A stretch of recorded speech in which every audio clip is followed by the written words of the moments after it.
So, what if the secret to winning in business isn't about having the best plan for success, but the best plan for reality? Today, we are going to break down a pretty brutal and counterintuitive guide to corporate strategy, one that argues most companies are basically set up to fail right from day one. And this quote from our source material really gets to the heart of it. We're all taught that strategy is about selling confidence, right? It's about painting this amazing picture of unlimited upside. But what if that very optimism is the thing that's setting you up to fail?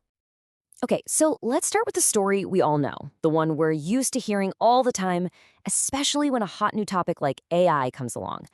It's a really familiar script, and it usually sounds a little something like this.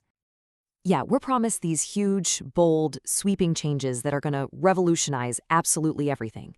You know the drill. Big, flashy programs, endless pilots scattered everywhere, and just a ton of buzzwords. It's almost always presented with maximum hype. The whole focus is on winning big, right? It's about capturing this massive, transformative opportunity that's just around the corner. But this story, it tends to gloss over a much, much more important question. What could actually go wrong here? So, what if that entire approach is just fundamentally flawed?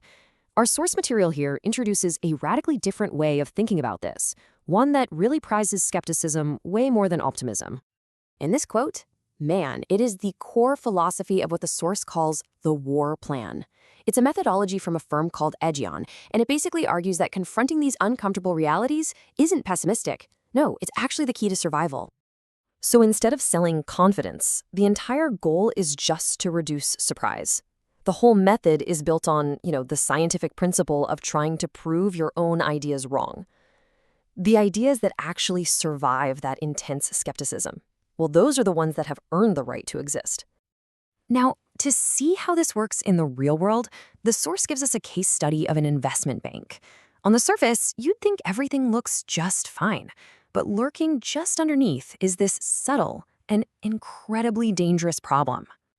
So you look at this bank, and it isn't failing in some big, dramatic, headline-grabbing way. It's profitable, it's stable. So you have to ask, what's the actual danger here? What's the problem?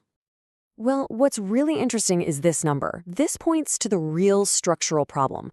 A 70% cost-to-income ratio. That means for every single dollar that comes in the door, 70 cents goes right back out just to run the bank. Now, this isn't a crisis, not yet, but it's a condition that leaves absolutely no room for error. And here's the kicker. The source argues that doing nothing feels like the safe bet, right? But it's actually the riskiest decision of all. It creates these compounding hidden risks. Your costs just quietly creep up. Your ability to make decisions slows to a crawl, and your best people, they start looking for the exit. This, right here, is the definition of drift. So the crucial point isn't about missing out on some futuristic AI hype. No, the real, tangible risk is the slow, quiet drift into a competitive disadvantage that you can't reverse. It's like digging a hole you can't climb out of.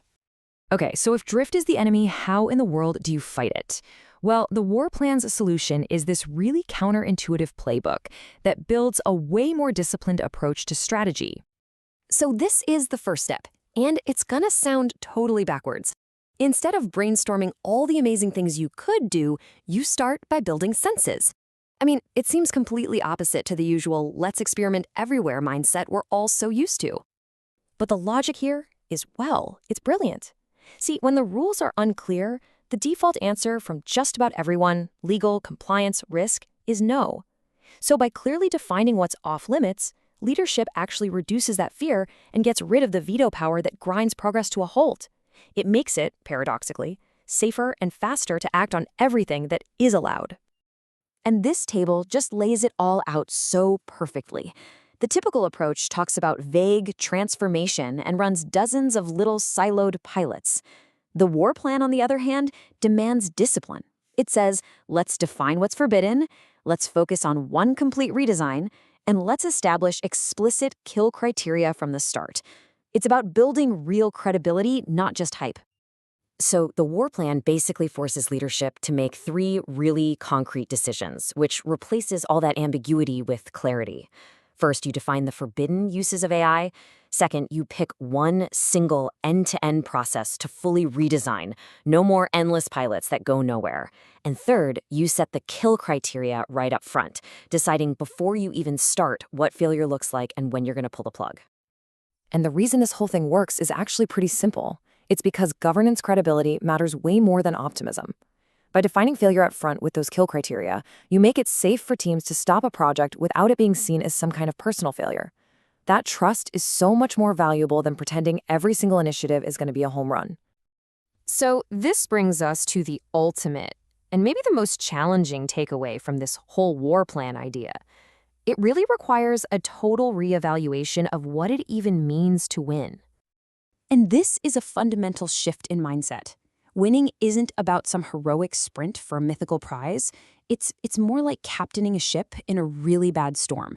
Your number one goal is just to avoid the rocks, contain any damage, and make sure you don't drift into a position you can't recover from. And this right here is the final, powerful truth of the war plan. The greatest danger isn't a bold move that fails spectacularly. No, it's the slow, quiet decline you don't even notice.